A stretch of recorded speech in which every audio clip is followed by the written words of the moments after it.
तर आज तर सोलापूर दौऱ्यावरती आहात, संपर्क प्रमुख म्हणून बैठका देखील विधानसभा आणि आयोजित केल्या. कार्यकर्त्यांमध्ये मागच्या काही दिवसांमध्ये नाराजी देखील पाहायला मिळाली खांडेपालाच नंतर. काय नेमक्या चर्चा होत आहे त्याचं काय? हे चालत असतं थोडंफार. काय असतं की एका रुळावरून दुसऱ्या रुळावर रेल्वे जात असेल तर तिचं सुद्धा थोडासा खडखडाट होतो. तसंच छोटासा खडखडाट होणं स्वाभाविक आहे. परंतु ओव्हरऑल जर सगळं बघितलं तर मला असं वाटतं की खूप समाधानकारक सध्याची 2 महिन्यातली प्रगती आहे. मी गेल्या 2 महिन्यातला आढावा घेते सगळ्याच जिल्हा प्रमुखांकडून.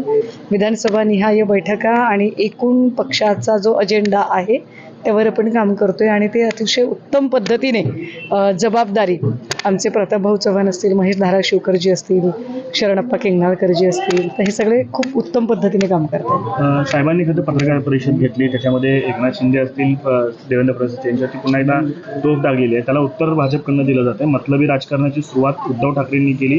मुख्यमंत्री पदासाठी 19 मध्ये काँग्रेसच्या मांडीला लावून बसल्याचं नवनाथ बनवलं. जाऊ द्या, एवढ्या चिल्लर त्याच्यावर बोलू नये आपण. जरा क्वालिटी आणि कोणी बोललं असेल तर त्याच्यावरती नक्की विचारा. कुठे काहीतरी अशा भुंकणाऱ्यांवर बोलावं. चला, ज्योती वाघमारे बोलायचं नाही, तुम्ही काय, तुम्हाला राज्याच्या अजेंड्यावर काय विचारायचं ते विचारा ना. मी आहे महागद्दार म्हणतायत उद्धव ठाकरे. नाही, सॉरी, मी खूप वेळा सांगितले तुम्हाला की काही लोक कुठेही असले तरी तो जो ऑरा असतो तो त्यांना येऊ शकत नाही. त्यामुळे मी पुन्हा सांगते की अशा चंगूमंगू लोकांवर नाही बोलणार मी. ते खरं तर जेनजींचं जे आंदोलन झालं त्यानंतर सरसंघचालक असतील किंवा पंतप्रधान नरेंद्र मोदी असतील, हे सातत्यानं जेनजीशी संवाद साधण्याचे प्रयत्न आता करतायत. मध्यंतरी सरसंघचालकांची मुलाखत झाली, आज मोदीजी IITN विद्यार्थ्यांशी संवाद साधतायत. नाही, मला असं वाटतंय की भाजपने ठरवून घेतलं पाहिजे की तुम्ही नेमके खरे कोणते आहात. कारण एकीकडे भाजपच्या काही टॅटोधारी भक्तिनी ज्या आहेत, त्या चित्रविचित्र ज्या किंचाळणाऱ्या, त्या जेनजीच्या आंदोलनाला फॉरेन फंडिंग होतं, जेनझीवाले कसे आतंकी वगैरे आहेत याचे डोस पाजळत राहतात. कित्येक भाजपाचे मंत्री आहेत, नेते आहेत जे जेनझीला अत्यंत वाईट पद्धतीने बोलत आहेत. आणि नेमकं त्याच वेळेला दुसरीकडे मात्र राष्ट्रीय स्वयंसेवक संघाचे सरसंघ संचालक मात्र जेनझीच्या मताशी मी सहमत आहे असं म्हणत आहेत. मला सरसंघ संचालक मोहन भागवतजी यांनी जे म्हणणं मांडलं की जेनजीच्या मताशी मी सहमत आहे, हे माझ्यासाठी अत्यंत महत्त्वाचं आहे. कारण जेनजीने जे मत मांडले ते मत या देशाच्या पंतप्रधानांबद्दल मांडले आणि पंतप्रधान मोदी यांनी राजीनामा दिला पाहिजे. पंतप्रधान मोदी आंदोलन हाताळू शकत नाहीत. पंतप्रधान मोदी गेली 2 आठवडे संसदेचं अधिवेशन असतानाही या राज्याचे गृहमंत्री किंवा या राज्याचे पंतप्रधान हे लोकांना आपल्या घरी बोलवून भेटतायत, पण पत्रकारांना सामोरे जाऊन ते बोलत नाहीयेत. आणि यावरचा रोष जेनजीने व्यक्त केलाय. आणि त्या जेनजी सोबत मोहन भागवत जर सहमत असतील तर याचा स्पष्ट अर्थ आहे की जेनजीने मोदींबद्दल आणि अमित शहांबद्दल जी भूमिका मांडली त्यावर मोहन भागवतजी सुद्धा सहमत आहे. तुम्ही जी भूमिका मांडता किंवा विरोधक जी भूमिका जेनजींबद्दलची बोलत होते तीच भूमिका सरसंघचालकांनी मांडली आणि त्यामुळे कदाचित अंबादास दानवेंनी आज सरसंघचालकांची भेट घेतली, त्यांच्या कार्यक्रमाला उपस्थित नव्हते. मला असं वाटतं की जेनजी असतील किंवा एकूण त्यांनी इथल्या शिक्षण व्यवस्थेच्या वरचे जे काही आरोप आत्ताचे केलेले आहेत, शिक्षण व्यवस्थेमध्ये रिफॉर्म करण्याची गरज आहे या संबंधाने जी जागरूकता जेनजीने दाखवलेली आहे आणि ते रिफॉर्म्स करायला किंवा त्याच्याशी संबंधित असणाऱ्या प्रश्नांना उत्तरं द्यायला जर या देशाचे पंतप्रधान कमकुवत ठरत असतील तर त्यांनी अजिबात सत्तेत राहू नये, त्यांनी राजीनामा दिला पाहिजे. या मताशी निश्चितपणे मोहन भागवतजी सुद्धा सहमत असतील. कारण मी अत्यंत जबाबदारीने सांगितलं पाहिजे की राष्ट्रीय स्वयंसेवक संघाचे सरसंघ संचालक मोहन भागवतजी म्हणाले होते की 70 नंतर निवृत्तीची शाल पांघरली पाहिजे. मोदींनी 70 ओलांडली. एक ट्विट केलं तुम्ही आता विजय चौधरी यांचं, त्याच्यामध्ये जयकुमार गोरेंचा देखील उल्लेख या ट्विटमध्ये आपण केला की जयकुमार गोरेंना टक्केवारी द्यावी लागते, सोलापूरचे पालकमंत्री. बघा, विजय चौधरी हे भाजपचे महामंत्री राहिलेले आहेत, आता फरार आहे बहुतेक. आणि त्या ज्या ऑडिओ व्हायरल झालेले आहेत त्याच्यामध्ये PA ला अटक झालेली आहे. त्यामुळे त्या ज्या ऑडिओ आहेत त्या ऑडिओ आत्ता ऑलरेडी म्हणजे ऑन रेकॉर्ड आहेत आणि जवळपास 7500 ऑडिओ आहेत ज्यातली एक एक ऑडिओ बाहेर येते. मला वाटते की विजय चौधरी आणि PA याच्यावर आपण चर्चा करतोय, पण त्याहीपेक्षा महत्त्वाचं यातला जो कंटेंट आहे तो भयंकर आहे. जी भाजपा ना खाऊंगा ना खाणे दूंगा असं ब्रीद सांगत होती, त्या भाजपाचे मंत्री कसं टक्केवारीचं राजकारण करतायत हे भाजपच्याच लोकांकडून स्पष्ट होतंय. मला कधी कधी असं वाटतं की हे सोलापूरमध्ये आल्यावर माझ्या हाताशी नेमकं लागावं, की भाजपच्या महामंत्र्यांनी प्रसारित केलेली ऑडिओ ती माझ्या हाताशी लागावी. याचा अर्थ सोलापूर भाजपामध्ये जयकुमार गोरेंच्या बद्दल किती असंतोष आहे हे स्पष्ट दिसत आहे. ताई, कुठेतरी मनोज जरांगे पाटील आज पश्चिम महाराष्ट्र दौऱ्यावर सुरू केलेले आहे. त्यांचं असं म्हणणं आहे की जे कुणबी दाखले होते ते रद्द करण्याचं काम बावनकुळे करत आहे. त्याच्यावरून त्यांनी शिंदे साहेब असतील किंवा फडणवीस साहेब, मी कालही त्याच्यावर बोलले की शिंदेंना मराठा मॅन होण्याची घाई लागली आणि त्यांनी मराठा मॅन होण्याची घाईच्या नादामध्ये अत्यंत घाई गडबडीमध्ये फार अभ्यास न करता किंवा ज्याला एक काय म्हणता येईल एक सॉलिड आणि व्हॅलिड डॉक्युमेंट जे बनवून असतं ते सॉलिड आणि व्हॅलिड डॉक्युमेंट केलं नाही.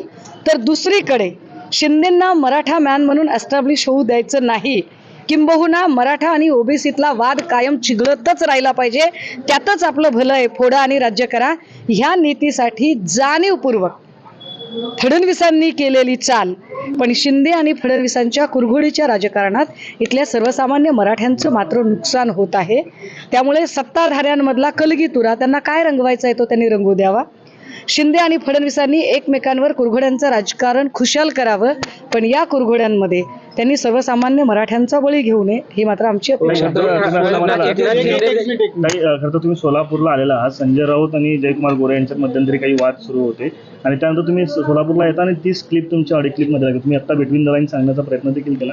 एकदा उलगडून सांगता काय नेमकं? नाही, मी परत एकदा आपल्याला उलगडून सांगते, असे खूप भाजपाचे लोक आहेत, सोलापूर भाजपामधले आहेत, महाराष्ट्र भाजपातले आहेत की ज्यांच्या मनात एक प्रचंड रोष आहे, राग आहे, एक अस्वस्थता आहे. जुने विरुद्ध नवे हा जो संघर्ष सध्या भाजपामध्ये चालू आहे, कारण नवे येऊन आयत्या पिठावर रेगोट्या ओढत आहेत आणि जुन्यांना मात्र त्यांच्या तोंडाला पाणी पुसण्याचा प्रकार होतोय. त्यातच ज्या पद्धतीने जयकुमार गोरेंनी सोलापूरमध्ये एकूण कार्यपद्धती अवलंबिली आहे की सगळं मीच खाईल, ते काय म्हणतात सोलापूरच्या भाषेत, मुसरं सुद्धा देणार नाही, हे जे आहे हे अत्यंत वाईट आहे. आणि त्यामुळे जयकुमार गोरेंच्या विरोधात एक पक्षांतर्गत मोठा असंतोष आहे. अशातल्याच काहींनी काही ऑडिओ काही डॉक्युमेंट, मी उद्या त्याच्यावर बोलेन, उद्याच्या पत्रकार परिषदेत मी बैजवार त्याच्यावर बोलेन की अशा अनेक गोष्टी ते आमच्यापर्यंत पोचवतात. त्यांना वाटते की कोणीतरी त्यांचं दुःख, ते जे सनातन दुःख आहे ते कोणीतरी वाटून घेतलं पाहिजे. मी फक्त तुमच्यापर्यंत ऑडिओ पोहोचवण्याचं काम केलंय, परंतु जयकुमार गोरे आणि जयकुमार गोरेंचे बंधू किंवा एकूण त्यांची जी टीम आहे ही भाजपमधल्या इतर लोकांना अजिबात त्या सत्तेचा आस्वादच घेऊ देत नाहीये.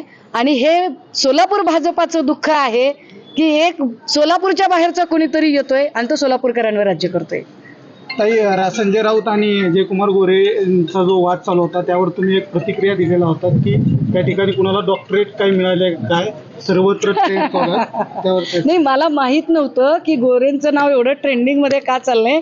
मला असं वाटलं की गोरेंच्यासाठी कुणीतरी फार मोठी काहीतरी पदवी बहाल केली आहे का काय चाललंय. मग नंतर मला कळलं की ती पदवी काय होती काय नाही ते. परंतु आपण जे म्हणताय ना की गोरे आणि राऊतांचा वाद, तर वाद किंवा चर्चा ही नेहमी बरोबरीच्या लोकांमध्ये होती.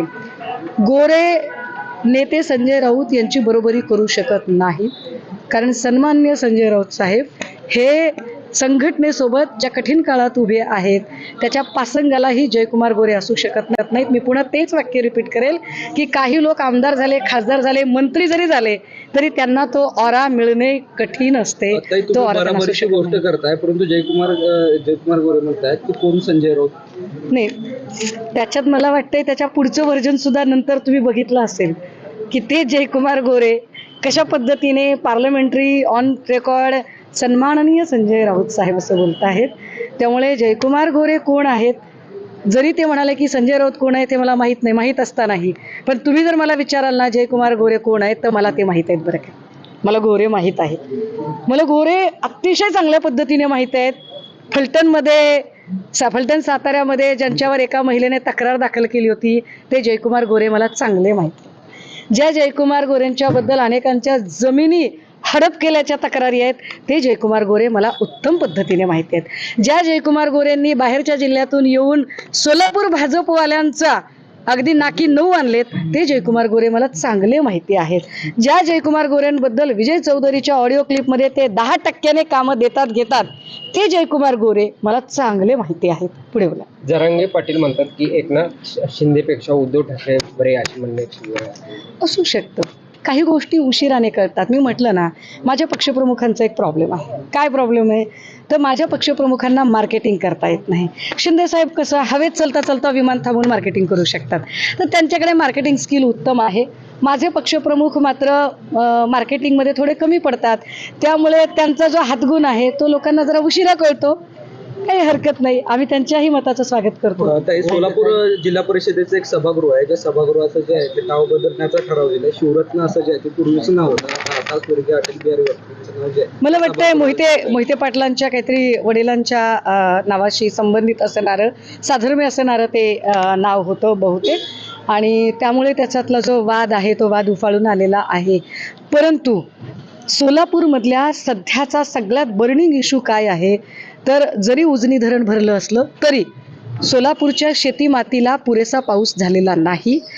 जी एक वेळची पेरणी केली होती ती धूळ पेरणी झाली. दुसऱ्यांदा पेरणी करताना बोगस बियाणं उगवलेलं नाही. त्यामुळे ह्या महत्त्वाच्या विषयांवर चर्चा करणं जास्त गरजेचं आहे. हे ज्वलंत मुद्दे सोडून मला नाही वाटत की मी नॉन इश्यूजवर भांडत बसावं. जरांगे पाटील असं म्हणतात की मला कधीही अटक होऊ शकते की माझ्या सभांवरती वगैरे दगडफेक होऊ शकतो. आज तुम्ही गंभीर आरोप केले. त्यांना तसे काही इनपुट असू शकतील, त्यांनी त्याच्या संदर्भात काही मांडणी केली असेल तर त्यावर मला भाष्य करता येणार नाही. मात्र एक नक्की आहे की भाजपच्या काळात आपण जे बघत आहोत, भाजपला आंदोलनं हाताळता येत नाहीत. भाजप आंदोलनं मोडीत काढतं. मग तो मराठा आरक्षणावरचा लाठीचार्ज असेल, बारसू रिफायनरी आंदोलकांवर झालेला लाठी हल्ला, अश्रुधूर आणि गोळीबार प्रकरण असेल, किंवा आत्ता जेनझीवर केलेला पॅलेट गनचा वापर असेल, तर भाजपाला आंदोलनं हाताळता येत नाहीत. आंदोलकांची सायकोलॉजी समजून घेण्याची जी मनोभूमिका आहे ती मनोभूमिका भाजपाकडे नाही. भाजपा सत्तेच्या अहंकाराने पछाडलेली आहे आणि तो अहंकार इतका वाढला आहे की त्यांना मराठ्यांच्या मनातला आक्रोश त्यांच्यापर्यंत पोचत नाहीये. नाशिकच्या कामावरून जे महंत आहेत त्यांनी नाराजगी व्यक्त केलेली आहे. कामाच्या बाबतीत त्यांनी कुठेतरी नाराजगी. नाही, नाशिक बघा आता कुंभमेळा येऊ घातलेला आहे, पण या कुंभमेळ्याच्या संदर्भाने असणारी जी सगळी कंत्राटं आहेत ती सगळीच्या सगळी कंत्राटं ही गुजराती ठेकेदारांना देण्याचा सपाटा सरकारने चालवलेला आहे. मुळात जर कुंभमेळा महाराष्ट्रात होत असेल तर महाराष्ट्रातल्या ठेकेदारांना तुम्ही काम का देत नाही? एकीकडे तुम्ही आत्मनिर्भर भारत म्हणता, मग आत्मनिर्भर भारत असतानाच आत्मनिर्भर महाराष्ट्र का होऊ नये? कुणाला वाटतंय की आत्मनिर्भर महाराष्ट्र होऊ नये, महाराष्ट्रातला ठेकेदार मोठा होऊ नये, मराठी माणसाला काम मिळू नये? आणि यासाठी प्रयत्न कोण करतं? कारण शेवटी कंत्राटं देण्या घेण्याचं जे काम आहे ते मुख्यमंत्री उपमुख्यमंत्री स्तरावरचं आहे. त्या ठिकाणी ही सगळी निर्णय प्रक्रिया राबवण्यासाठीची जी की पर्सन आहे ते गिरीश महाजन आहेत. मग गिरीश महाजन हे संकटमोचन जरी भाजप म्हणत असली तरी गिरीश महाजन सध्या गुजरातच्या ठेकेदारांच्या साठीचे कंत्राट मोचन झालेले आहेत का? कारण त्यांच्यामुळे हा सगळा प्रॉब्लेम तयार होतो. एबीपी माझा, उघडा डोळे बघा नीट.